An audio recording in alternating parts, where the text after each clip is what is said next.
Break के बाद एक बार फिर से आपका इस्तकबाल करते हैं। फैसला 2021 में आपका इस्तकबाल करते हैं और इस्तकबाल करते हुए आपको बता दें कि वोटों की गिनती की शुरुआत सुबह 8 बजे से हो चुकी है और काउंटिंग सेंटर्स पर एसओपीज पर अमल पैरा होने की तलकीन की गई थी, लेकिन कई एक तस्वीरें ऐसी हैं जो अफसोसनाक तस्वीरें दिखाई दे रही हैं जहां पर एसओपीज पर अमल पैरा होने की तलकीन की लगातार धज्जियां उड़ाई जा रही हैं। उधर इलेक्शन कमीशन की तरफ से पहले ही कह दिया गया है कि किसी भी पार्टी की जीत होती है तो विक्ट्री जश्न यानी जीत का जश्न वो नहीं मनाएंगे। मुख्तलिफ रियासतों यानी 4 रियासतों और एक मरकज के ज़ेर इंतजाम इलाके में आज काउंटिंग हो रही है और नतीजों के हवाले से आपको बता दें कि ट्रेंड्स भी सामने आना शुरू हो चुके हैं। इस वक्त अगर बात हम आसाम की करें तो आसाम में 11 सीटों पर बीजेपी रुझानात में आगे बढ़ती हुई दिखाई दे रही है। तो कांग्रेस इत्तेहाद की हम बात करेंगे, कांग्रेस 5 सीटों पर लीड करते हुए दिखाई दे रही है। आसाम में भारतीय जनता पार्टी की सरकार है। एग्जिट पोल ये कहते हुए नजर आए मुख्तलिफ की भारतीय जनता पार्टी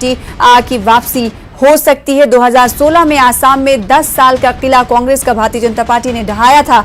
अब देखना यह होगा कि दोबारा क्या बीजेपी सत्ता पर वापस होती है या फिर कांग्रेस इत्तेहाद को यहां पर इख्तिदार मिलता हुआ दिखाई देता है। अगर बात हम केरला की करें, केरल पे आ जाते हैं जहां पर आज 140 सीटों के नतीजे आ जाने वाले हैं। एक मरहले में ही यहां पर वोटिंग हुई थी। 36 सीटों पर एलडीएफ यानी मौजूदा सरकार लीडिंग में दिखाई दे रही है। तो वहीं यूडीएफ की हम बात करेंगे तो यूडीएफ 24 सीटों पर रुझानात में बनी हुई है। एनडीए की बात करेंगे क्योंकि इस बार मंजरनामा केरल का थोड़ा तब्दील हुआ है। इस बार एनडीए भी भारतीय जनता पार्टी भी सियासी मैदान में है। भारतीय जनता पार्टी 2 सीटों पर लीड करती हुई नजर आ रही है। वहीं अदर्स की बात करेंगे केरल में तो 1 सीटों पर लीड अदर्स का भी दिख रहा है। अब आ जाते हैं तमिलनाडु पर। तमिलनाडु में 234 सीटें हैं। एआईएडीएमके की बात करेंगे तो एआईएडीएमके की लीडिंग सीट 1 है यानी 1 सीटों पर बढ़त बनाए हुए है।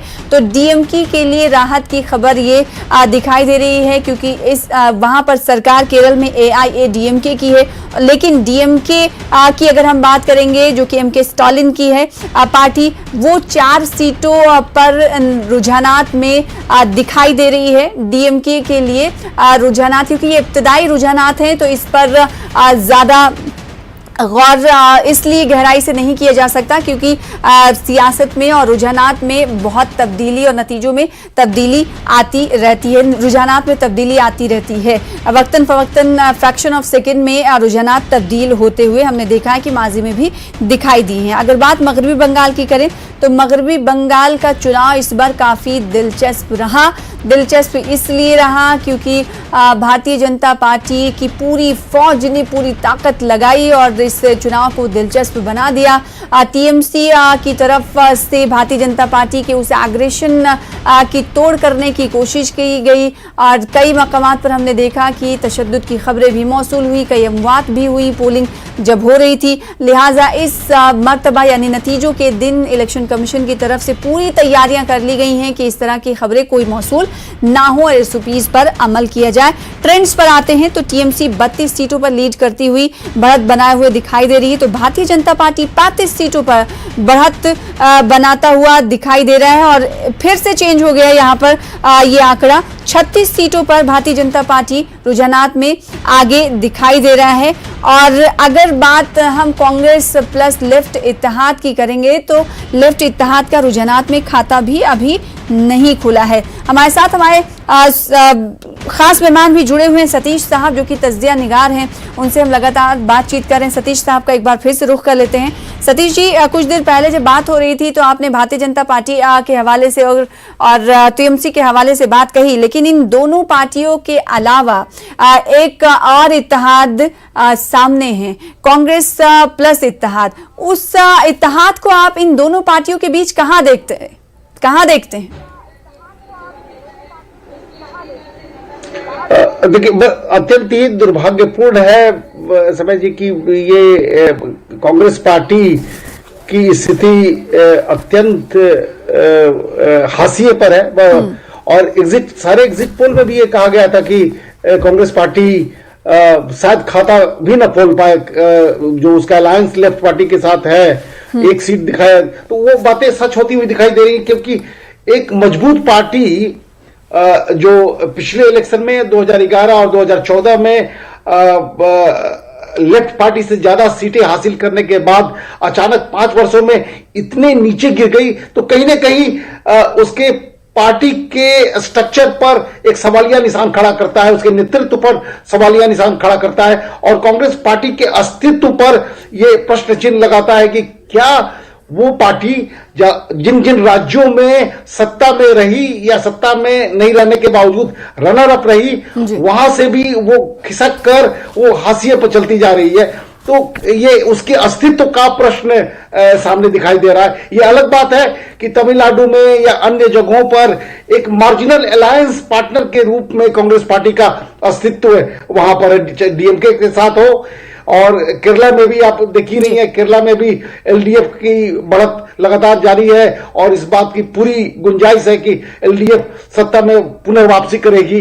तो कांग्रेस के लिए एक बहुत बड़ा प्रश्न है, एक राजनीतिक पार्टी के रूप में राष्ट्र के सामने खड़ा होता हुआ, जो पिछले लोकसभा के इलेक्शन में भी दिखाई दिया था, वो प्रश्न और बड़ा होता हुआ दिखाई दे रहा है। जी, बात ही कांग्रेस की हो गई। और कुछ देर पहले आपने सतीश साहब ये कहा था कि मगरबी बंगाल के हवाले से कि भारतीय जनता पार्टी की अच्छी खासी यहाँ पर सरकार अकेले दम पर बनती हुई दिखाई दे सकती है। लेकिन अगर हम बात रुझानात की करें तो रुझानात तो काफी दिलचस्प हैं, जिस दिलचस्पी का इजहार कई सियासी जानकार ने भी किया था और मुझे लगता है कि आप भी इससे इत्तेफाक करेंगे। अगर रुझानात पर नजर डालें तो इस वक्त टीएमसी 42 पर है और भारतीय जनता पार्टी 39 पर है, तो इस कहा जा सकता है कि कांटे की टक्कर रुझानात में भी है।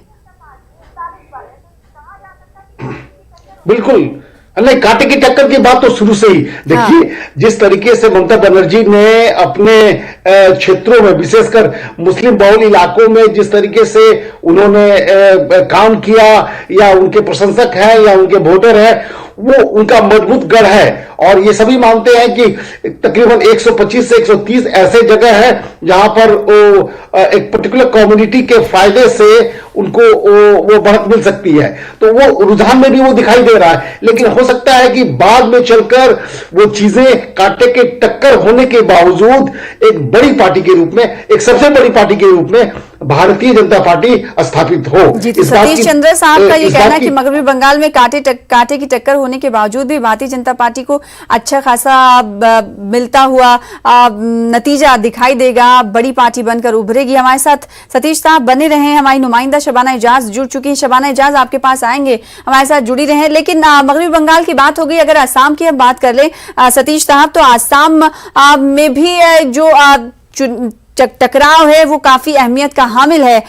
भारतीय जनता पार्टी के लिए क्या आप मुश्किलें देख रहे हैं या फिर नहीं देख रहे हैं, या कांग्रेस इत्तेहाद के अच्छे दिन वहां पर आने वाले हैं? क्या कुछ आपका तज्जिया? देखिए, 10 साल तक कांग्रेस सत्ता में रही। पहली बार 2016 में भारतीय जनता पार्टी वहां सत्ता में आई, और उसके बाद जिस तरीके से बेकवे कांग्रेस के बीच में हुआ, उससे भारतीय जनता पार्टी को बल मिला। दूसरी सफलता भारतीय जनता पार्टी ने सीए और एनआरसी को लेकर जो विवाद वहां पर उठा था और एक रिजेंटमेंट भारतीय जनता पार्टी के सत्तारूढ़ पार्टी के होने के नाते लोगों में फैला था, उसको उसने मिटिगेट किया। उसने उसे चैलेंज को बड़े ही सफलतापूर्वक राजनीतिक कुशलता से उसको दरकिनार किया, और उसका नतीजा यही एग्जिट पोल में भी दिखाई दे रहा है कि भारतीय जनता पार्टी पिछले बार से हो सकता है कि कई ज्यादा सीटों पर जीतकर पुनः सत्ता में वापसी का द्वार खटखटाएगी, और संभव है कि भारतीय जनता पार्टी की सरकार वहां पर बनती हुई दिखाई दे रही है। निश्चित रूप से कांग्रेस ने लास्ट मोमेंट में बघेल को, जो छत्तीसगढ़ के चीफ मिनिस्टर है, उसकी कमांड दी कांग्रेस पार्टी ने, और बघेल ने ग्रास रूट पर बहुत ही महत्वपूर्ण काम किया और लोगों को जोड़ने की कोशिश की, बूथ लेवल पर उन्होंने मैनेजमेंट किया। तो उसका फायदा कांग्रेस पार्टी को लास्ट मोमेंट में हो सकता है कि उभर कर सामने आए, और एक कॉन्टेस्ट के रूप में, जो कॉन्टेस्ट नहीं दिखाई दे रहा था, वो कॉन्टेस्ट असम में कांग्रेस और भारतीय जनता पार्टी के बीच में दिखाई दे, और कुछ सीटों का जो अनुमान लगाया जा रहा था कि भारतीय जनता पार्टी को आवश्यकता से ज्यादा मिलेगी, उसमें कुछ कटौती हो सकती है और कांग्रेस की सीटों में थोड़ी बढ़ोतरी होगी। लेकिन सरकार बनाने में भारतीय जनता पार्टी को शायद कोई नहीं रोक पाए, और आसाम में पुनरावृत्ति होगी और भारतीय जनता पार्टी की सरकार बनती हुई दिखाई दे रही जी, तो है। भारतीय जनता पार्टी की सरकार, आपका तज्जिया कहता है कि आसाम में एक बार फिर से बनेगी। आप हमारे साथ बने रहे हैं। हमारी नुमाइंदा शबाना एजाज जुड़ चुकी हैं, जो कि काउंटिंग सेंटर के बाहर मौजूद है। शबाना, आप क्या कुछ देख पा रही हैं?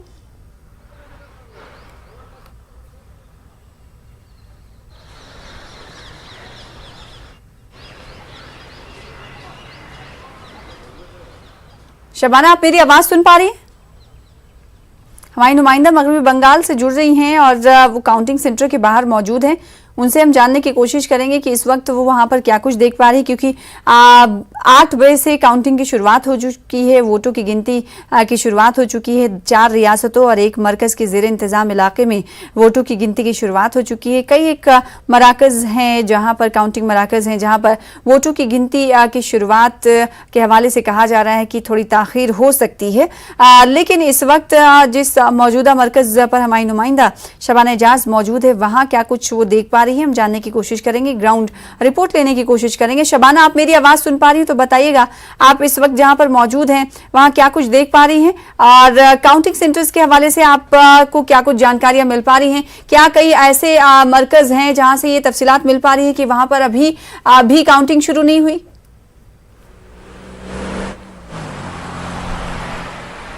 देखिए सना, मैं जहां मौजूद हूं, आप देख सकते हैं हमारे पीछे वो पूरा बैरिकेड लगा है। ये Netaji indoor stadium counting centre है, जहां काउंटिंग जो है वो शुरू हो चुकी है। बैलेट पेपर पर जिन लोगों ने वोट डाला है, उनकी जो है सीआरपीएफ की निगरानी में वो तमाम बैलेट पेपर आए हैं और अब पहले जो है वो उसकी काउंटिंग शुरू हुई है, गिनती शुरू हुई है और उसके बाद ईवीएम की गिनती शुरू होगी। तो आप देख सकते हैं कि हमारे पीछे किस तरह से ये पूरा बैरिकेड लगा है। अब और भी देखें कि किस तरह से सिक्योरिटी जो है वो किस तरह से खास है।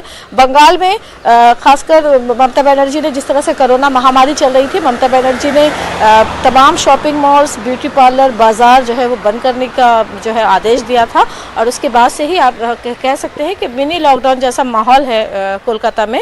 और आज यहाँ ये नेताजी इंडोर स्टेडियम के बाहर भी इसी तरह का सन्नाटा छाया है। लोगों के आवाजाही, मतलब लोगों की आमदरफ्त पर बिल्कुल पाबंदी लगी है और पूरा सिक्योरिटी छावनी में जो है इसे तब्दील किया गया है। जिस तरह से बंगाल में कोरोना के पैर पसारे हैं, कोरोना के मरीजों की तादाद दिन ब दिन बढ़ती जा रही है, ऐसे में तमाम तरह इक़दाम उठाए गए हैं और कोशिश ये की जा रही है कि ज़्यादा से ज़्यादा लोगों को महफूज रखा जा सके। काउंटिंग सेंटर के अंदर जो लोग भी अंदर जा रहे हैं, उन्हें अपनी कोरोना रिपोर्ट जो है वो नेगेटिव लेकर जानी पड़ रही है, जिसकी वजह से कुछ दुश्वारियाँ हुई। काफ़ी लाइन लग गई थी, मीडिया के लोग वहाँ पहुँचे थे और वन बाय वन सब लोगों का जो है वो रिपोर्ट चेक की गई है। उसके बाद अभी इस काउंटिंग सेंटर पर जहाँ हम मौजूद हैं, नेताजी इंडोर स्टेडियम, यहाँ बैलेट पेपर पर की जो है वो गिनती शुरू हुई है। आप देखिए कि हम अपने उमूमन शबाना ये बताइएगा कि बैलेट पेपर से ईवीएम तक आने में कितना वक्त लगता है? देखिए, वो काफ़ी ज़्यादा नहीं होता है, तो हम कह सकते हैं कि 1 घंटे के अंदर अंदर वो तमाम जो है वो गिनती ख़त्म हो जाएगी और उसके बाद जो है वो ईवीएम की गिनती शुरू हो जाएगी। क्योंकि जिस तरह से बैलेट पेपर पर लोग वोट डालते हैं, खासकर जो लोग जो है वो बंगाल में नहीं रह रहे होते हैं, दूसरी जगह पर किसी नौकरी की वजह से वो रह रहे होते हैं, और ख़ासकर वो लोग जो लोग इलेक्शन ड्यूटी कर रहे थे, तो उन्हें बैलेट पेपर पर वोट डालने की जो है वो इजाज़त दी गई थी। तो पहले उसकी जो है वो गिनती होगी और उसके बाद जो है वो ईवीएम मशीन जो है वो खोले जाएंगे। और जिस तरह से ईवीएम मशीन को लेकर हर बार ये देखा जाता है, खुद इलेक्शन कमीशन का भी कहना है कि कुछ तकनीकी खराबी हो सकती है, तो जैसे ही ईवीएम मशीन की गिनती शुरू होगी उसके बाद समझ में आएगा कि किन सेंटरों पर किस तरह की कोई परेशानी हुई है या नहीं हुई है। अभी फ़िलहाल जो है वो बैलेट पेपर की गिनती जो है वो चल रही है और उसके बाद ही कुछ देर में हम कह सकते हैं कि ईवीएम में जो फैसला बंद किया है लोगों ने, वो फैसला जो है उसकी जो है वो गिनती शुरू हो जाएगी। जी, तो आप लगातार वोटों की गिनती हो रही है, बैलेट पेपर से इब्तदाई तौर पर वोटों की गिनती हो रही है और कहा जा रहा है कि ज़्यादा वक्त नहीं, 1 घंटे के बाद ईवीएम से वोटों की गिनती होगी। इस बीच अगर ट्रेंड्स की बात कर लें तो ट्रेंड्स हमारे साथ बनी रहिएगा शबाना एजाज। ट्रेंड्स नाज़रीन को बता दें, अगर बात मगरबी बंगाल की करें तो मगरबी बंगाल में 52 सीटों पर तृणमूल कांग्रेस लीड करती हुई दिखाई दे रही है, जबकि 48 सीटों पर भारतीय जनता पार्टी रुझानात में बनी हुई है, यानी मगरबी बंगाल में भारतीय जनता पार्टी और तृणमूल कांग्रेस रुझानात में भी टक्कर देती हुई दिखाई दे रही है। अब आ जाते हैं आसाम पर। आसाम की अगर हम बात करें तो भारतीय जनता पार्टी यहां पर 10 सीटों पर लीड करती हुई रुझानात में दिखाई दे रही है। कांग्रेस प्लस इत्तेहाद की बात करेंगे तो कांग्रेस प्लस इत्तेहाद यहां पर 10 सीटों में रुझानात में दिखाई दे रहा है बढ़त बनाते हुए, यानी आसाम में भी कहा जा सकता है कि कांटे की टक्कर भारतीय जनता पार्टी कांग्रेस इत्तेहाद के दरमियान दिखाई दे रही। तो नतीजों का दिन है, ट्रेंड्स सामने है, ट्रेंड्स आने शुरू हो चुके हैं, लगातार ट्रेंड्स भी बढ़ रहे हैं और नतीजे ऐसे में हो सकता है कि जल्दी ही आ जाए, लेकिन ये बैलेट पेपर के वोटों की गिनती है। बात अगर केरल की करेंगे तो केरल में इस वक्त सबसे ज्यादा रुझानात सामने आ रहे हैं। एलडीएफ जो है 60 पर रुझानात में पहुंच चुकी है। वहीं बात अगर यूडीएफ की करेंगे तो यूडीएफ 39 सीटों पर दिखाई दे रही है। एनडीए यानी भारतीय जनता पार्टी भी चूंकि इस बार केरल में सियासी अखाड़े में है तो एनडीए के खाते में 1 सीट जाती हुई दिखाई दे रही है रुझानात में, तो वहीं रुझान में एक आदर्श का भी खाता खुल गया है। अब बात तमिलनाडु की कर लेते हैं। तमिलनाडु में भी एक मरहले में ही इंतखाब हुए थे। एआईएडीएमके की अगर हम बात करेंगे तो रुझानात में थोड़ी सी मायूसी एआईएडीएमके के लिए है, क्योंकि एआईएडीएमके की सरकार तमिलनाडु में है, लेकिन जो ज्यादा रुझानात की तादाद है उसकी हम बात करेंगे तो वो डीएमके के खाते में जाती हुई दिखाई दे रही है, जिसकी तादाद 19 है, यानी 19 पर रुझानात में लीड कर रही है डीएमके एमके स्टालिन की पार्टी। आपको बता दें कि सीएम पलानीस्वामी जो कि तमिलनाडु के हैं उनकी किस्मत दांव पर है। तो वहीं सियासी मुस्तकबिल नए चेहरों का क्या होगा, क्योंकि हम ये जान रहे हैं कि तमिलनाडु में इस बार जो इलेक्शन हो रहे हैं वो जयललिता और एम करुणानिधि की गैर हाजिरी में हो रहे हैं। चुनावी उनके जो जानशीन हैं चुनांचा, उनकी किस्मत का फैसला ये इंतखाब करेंगे। शबाना हमारे साथ हमारी नुमाइंदा जुड़ी हुई हैं, लगातार उनका हम रुख करेंगे। एक बार फिर से सतीश साहब आपके पास हम लौटेंगे। शबाना, तृणमूल कांग्रेस 52 पर, भारतीय जनता पार्टी रुझानात में 48 पर, सियासी टक्कर।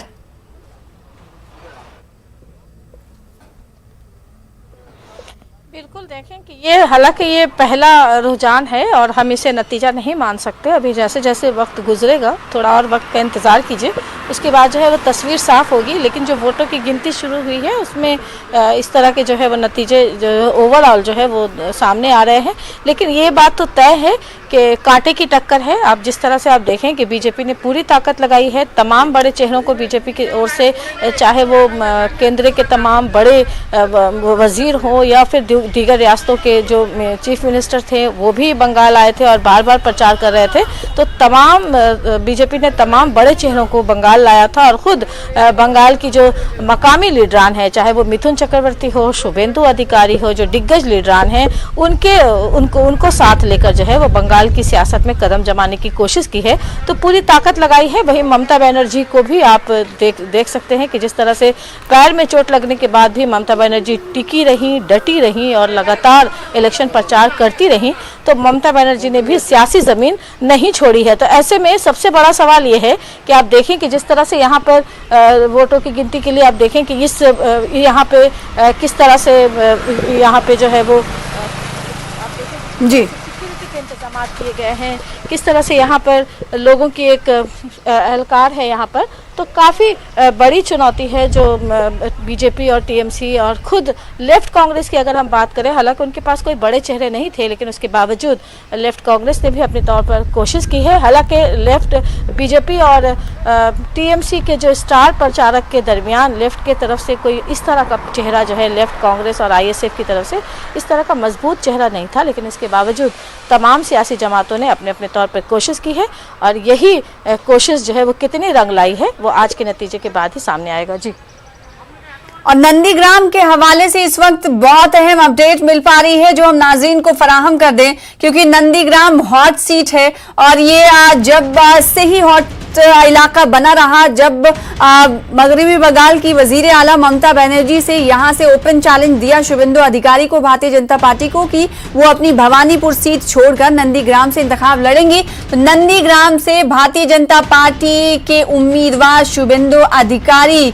आगे चल रहे हैं। इस वक्त के इब्तदाई रुझानात के हवाले से अपने नाज़रीन को खबर दे रहे हैं। ये हॉट सीट मानी जा रही है। मगरबी बंगाल के इलेक्शन में नंदीग्राम हर मरहले में मौजूए बहस रहा। पूरे इंतखाब में इस सीट पर ज्यादा तवज्जो मरकूज रही। नतीजों के दिन भी इस सीट पर सभी की तवज्जो मरकूज है। इस हवाले से अपडेट ये आ रही है कि रुझानात में भारतीय जनता पार्टी लीड बनाए हुए है, यानी कहीं ना कहीं रुझानात में इस वक्त ममता बनर्जी के लिए थोड़ी राहत नहीं है, क्योंकि शुभेंदु अधिकारी की तरफ से रुझानात में लीडिंग जाती हुई दिखाई दे रही है। तो इस वक्त की बड़ी खबर नंदीग्राम, जो कि मौजूए बहस बना रहा इस बार के मगरबी बंगाल इंतखाब में, और इसकी वजह ये रही कि मगरबी बंगाल की वजीर आला ने जब अपनी सीट तर्क करके शुभेंदु अधिकारी के गढ़ नंदीग्राम से चुनाव लड़ने का फैसला किया, तभी से ये इलाका ये डिस्ट्रिक्ट मौजूए बहस बना रहा। और आज यहाँ से खबर ये आ रही है कि शुभेंदु अधिकारी नंदीग्राम से आगे चल रहे हैं। शबाना, इसका क्या मतलब?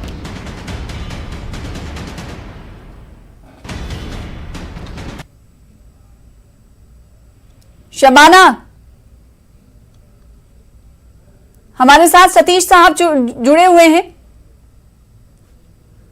सतीश साहब का हम रुख करेंगे, लेकिन इस बार नाज़रीन को हम बता दें कि इस वक्त काफी दिलचस्प खबर ये आ रही है कि नंदीग्राम से शुभेंदु अधिकारी लीडिंग में दिखाई दे रहे हैं, यानी टीएमसी से आगे चल रहे हैं। रुझानात में बढ़त बनाए हुए हैं। लगातार रुझानात भी टीवी स्क्रीन पर फ्लैश कर रहे हैं। नाज़रीन, तमिलनाडु, केरल, पुदुचेरी और वेस्ट बंगाल यानी मगरबी बंगाल, आसाम में आज वोटों की गिनती हो रही है। नंदीग्राम से ममता बनर्जी पीछे चल रही हैं। इस वक्त की बड़ी खबर आपको दे दे, रुझानात के हवाले से ये खबर दे रहे हैं। कंफ्यूजन का शिकार मत होइएगा नाज़रीन, क्योंकि अभी रुझानात आ रहे हैं, नतीजे अभी जो ट्रेंड्स हैं वो नतीजों में तब्दील नहीं हुए हैं। चूंकि इब्तदाई तौर पर जो रुझानात आ रहे हैं उस हवाले से हम आपको जानकारी फराहम कर रहे हैं कि नंदीग्राम जो कि हॉट सीट है, यहाँ पर दो दिग्गज आमने सामने हैं।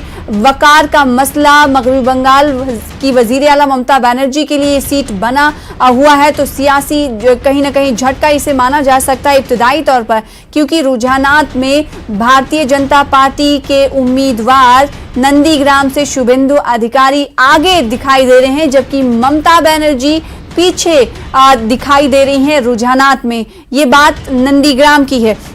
पूरे वेस्ट बंगाल के रुझानात की अगर हम बात करें मगरबी बंगाल के, तो टीएमसी 52 सीटों पर लीड बनाए हुए यानी बढ़त बनाए हुए है। भारतीय जनता पार्टी 50 पर बढ़त बनाए हुए हैं, जबकि लेफ्ट मोर्चा कांग्रेस इत्तेहाद की बात करेंगे तो ये इत्तेहाद एक सीट, सिर्फ और सिर्फ एक सीट पर लीड बनाता हुआ दिख रहा है। टीएमसी और भारतीय जनता पार्टी के लीडिंग का जो फर्क है वो सिर्फ 2 सीटों का ही है, यानी जो शुरुआत हुई ट्रेंड्स आने की उससे अभी तक का जो वक्फा गुजरा है, उसमें दोनों पार्टियां तृणमूल कांग्रेस और भारतीय जनता पार्टी के दरमियान रुझानात में भी टक्कर मानी जा रही है। ज्यादा मुकाबला नहीं है, सिर्फ 1 और 2 सीटों का ही मुकाबला रुझानात में दिखाई दे रहा है। तो टीएमसी 52 सीटों पर रुझानात में दिखाई दे रही है, वहीं भारतीय जनता पार्टी 50 सीटों पर बढ़त बनाए हुए है रुझानात में। जबकि कांग्रेस इत्तेहाद की हम बात करेंगे तो कांग्रेस इत्तेहाद एक सीट, सिर्फ और सिर्फ एक सीट पर लीडिंग में दिखाई दे रहा है। ये हम आपको जो ट्रेंड्स दिखा रहे हैं, मगरबी बंगाल के ट्रेंड्स बता रहे हैं टीवी स्क्रीन पर। हालांकि मुख्तलिफ रियासतों और एक मरकज के ज़ेरे इंतजाम इलाके पुदुचेरी का ट्रेंड भी फ्लैश कर रहा है, लिहाजा आप नजर डाल सकते हैं। तो जो शुरुआत मगरबी बंगाल में हुई लीडिंग की रुझानात की, वो कहीं ना कहीं टीएमसी और भारतीय जनता पार्टी के दरमियान वैसे ही बरकरार है। टीएमसी 2 सीट आगे है तो भारतीय जनता पार्टी 2 सीट पीछे है, और इस वक्त भी यही नजर आ रहा है। आसाम की हम बात करें तो आसाम 126 सीटों के नतीजे आज आ रहे हैं। लीडिंग भी यहां से आ रही है ट्रेंड्स भी आने शुरू हो चुके हैं। 8 बजे के बाद से ही, कुछ वक्त के बाद से ही आने शुरू हो गए। अगर इस वक्त मौजूदा ट्रेंड्स की हम बात करें, उसके बाद अपने नुमाइंदे निलॉय के पास हम चलेंगे, उनसे जानने की कोशिश करेंगे कि क्या कुछ वो देख पा रहे हैं। और क्योंकि ट्रेंड्स की हम बात कर रहे हैं, तो चूंकि भारतीय जनता पार्टी 17 पर इस वक्त लीड बनाए हुए, बढ़त बनाए हुए है, तो कांग्रेस की अगर हम बात करें तो कांग्रेस 11 पर, और इस वक्त फिर से चेंज हो गया ये ट्रेंड का आंकड़ा। अब भारतीय जनता पार्टी 18 पर पहुंच गई है ट्रेंड्स में, और कांग्रेस जो है 11 पर है। यहां पर थोड़ा सा फासला दिखाई दे रहा है निलॉय, लेकिन अगर हम बात मगरबी बंगाल की करें, वहां पर तो बहुत सी कांटे की टक्कर है, लेकिन यहां पर थोड़ी सी दूरी है। जी सना, देखिए अभी जो ट्रेंड बता रहे, जो रुझान है वो 18 बीजेपी प्लस की तरफ है और 11 कांग्रेस की तरफ है। अगर बीजेपी का प्लस को, अगर अलायंस को हम तोड़ कर देखें तो बीजेपी करीबन बीजेपी 12-13 सीटों पे आगे चल रही है। बीजेपी 13 सीटों पे आगे चल रही है। एजीपी उनका घटक दल है वो 4 सीटों पे अलग चल रही है। उधर कांग्रेस की अगर ग्रैंड अलायंस की देखें तो कांग्रेस का 11 सीटों में 6 सीटों पर कांग्रेस आगे जा रही है, और उनकी एलाई जो है एआईयूडीएफ वो 5 सीटों पे आगे चल रही है। तो ये जो कांग्रेस का जो दरोमदार है एआईयूडीएफ के साथ और ग्रैंड अलायंस की जो एक पॉलिटिकल फ्यूचर है, आज उसके परिणाम कैसे आने वाले हैं उसके बहुत हद तक निर्भर करेगा कि एआईयूडीएफ जो ग्रैंड अलायंस के घटक दल है उसका परफॉर्मेंस, एआईयूडीएफ का परफॉर्मेंस या उसके जो प्रदर्शन है वो कैसा होगा। दूसरी तरफ अगर वो डिफरेंस की आप बात कर रहे थे सना, कि जो डिफरेंस है वो करीबन 6-7 सीटों की अब तक चल रही है। ये पोस्टल बैलट है। इस बार पोस्टल बैलट का संख्या ज्यादा है क्योंकि इस बार सुविधा दिया गया था, जो लोग कोविड की वजह से या दूसरे कोई अन्य कारण से दूर है या वोटिंग केंद्र तक जा नहीं पा रहे, उनको घर तक आके पोस्टल बैलट देने की सुविधा मुहैया किया गया था। तो इसके चलते अब करीबन और एक आध घंटे के बाद बैलट खुलना शुरू हो जाएगा, ईवीएम खुलना शुरू हो जाएगा, उसके बाद उसका छवि और क्लियर होगा। लेकिन जैसे अंग्रेजी में कहा जाता है कि मॉर्निंग शोज द डे, तो अगर उस हिसाब से देखें तो बीजेपी के लिए यह सुबह निश्चित रूप से बहुत उज्जवल है, बहुत आशापूर्ण है, और जिस तरीके से जो एग्जिट पोल ने दर्शाया था ठीक उस अनुरूप ही जा रहा है। लेकिन और एक बात बहुत जरूरी है कि इस बार हम बार बार ये कहते आ रहे हैं कि जो डिफरेंस होगा, मार्जिन ऑफ विन, ये मार्जिन ऑफ विन बहुत नैरो होगा, बहुत सूक्ष्म होगा। इस बार बहुत कम वोटों से कोई जीतेगा तो बहुत कम वोटों से जीतेगा, क्योंकि polling share, vote of share दोनों ही ग्रैंड अलायंस और जो फ्रेंडली अलायंस है दोनों को ही बहुत मिला है। करीबन 6-7% का ही अंतर है अगर देखें तो पोलिंग परसेंटेज का दोनों दलों के लिए। दूसरी बात बहुत अहम है कि जब अर्बन वोट और बिल्कुल हम आपसे जुड़ने की कोशिश करेंगे। हमारे नुमाइंदे निलॉय लगातार तफसीलात फराहम कर रहे थे, और इस वक्त आपको बता दें कि भारतीय जनता पार्टी 18 सीटों पर लीड कर रही है आसाम में, तो वहीं कांग्रेस के खाते में रुझानात की शक्ल में 11 सीटें जाती हुई दिखाई दे रही। इंडिविजुअली अगर हम पार्टी की बात करेंगे तो भारतीय जनता पार्टी, जैसा कि हम जानते हैं कि इत्तेहाद में वहां पर इलेक्शन लड़ रही है आसाम में, तो भारतीय जनता पार्टी के 13 खाते में रुझानात की शक्ल में सीटें जाती हुई दिखाई दे रही हैं, जबकि आसाम गण परिषद में के खाते में 4 लीडिंग के तौर पर सीटें जाती हुई दिखाई दे रही हैं। वहीं बात अगर हम कांग्रेस की कर लें, कांग्रेस को अलग अलग तरीके से देखें, क्योंकि कांग्रेस एआईयूडीएफ प्लस दिगर 3 पार्टियां हैं, 4 पार्टियां हैं वो इंतखाबी मैदान में हैं। ऐसे में इंडियन नेशनल कांग्रेस के खाते में लीडिंग सीट जो है वो 6 जाती हुई दिखाई दे रही है, और एआईयूडीएफ जो कि मौलाना बदरुद्दीन अजमल की पार्टी है, उन्हें लीडिंग के तौर पर 5 सीटें मिलती हुई दिखाई दे रही है, यानी 5 पर बढ़त उनकी दिखाई दे रही है। निलॉय हमारे साथ जुड़ रहे हैं, एक बार फिर से हम उनका रुख कर लेते हैं।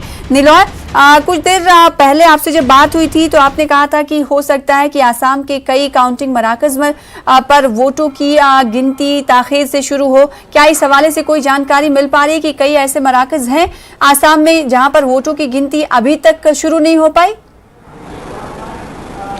नहीं, देखिए वोटों की गिनती शुरू हो गई है, बहुत जगहों पे देर से थोड़ा शुरू हुई, इस वजह से अभी तक बैलेट की गिनती ही चल रही है, जिसके चलते जो हम बता रहे थे कि रुझान या एक इंडिकेशन कब तक मिलने की उम्मीद है।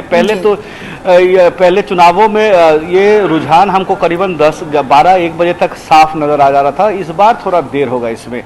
और दूसरी बात है कि आप इस अभी तक की जो लीड की बात कर रहे हैं हम कि 18 पे बीजेपी प्लस लीड कर रही है, 11 पे कांग्रेस प्लस लीड कर रही है, उसमें से अगर देखें तो एजीपी के पार्टी प्रेसिडेंट अतुल बोरा जो राज्य के कृषि मंत्री है वो आगे चल रहा है, बीजेपी के पार्टी प्रेसिडेंट रंजीत कुमार दास वो आगे चल रहे हैं और कांग्रेस के कई जो उम्मीदवार है जैसे रकीबुद्दीन अहमद छौगांव से है वो आगे चल रहे हैं, गुवाहाटी के दिसपुर कॉन्स्टिट्यूएंसी से अतुल बोरा आगे चल रहे हैं। तो इस तरीके से आप देखें तो जो एक्सपेक्टेड कैंडिडेट्स है उनका जो नतीजे अब तक पोस्टर बैलेट के शक्ल में आया है वो आशा अनुरूप है।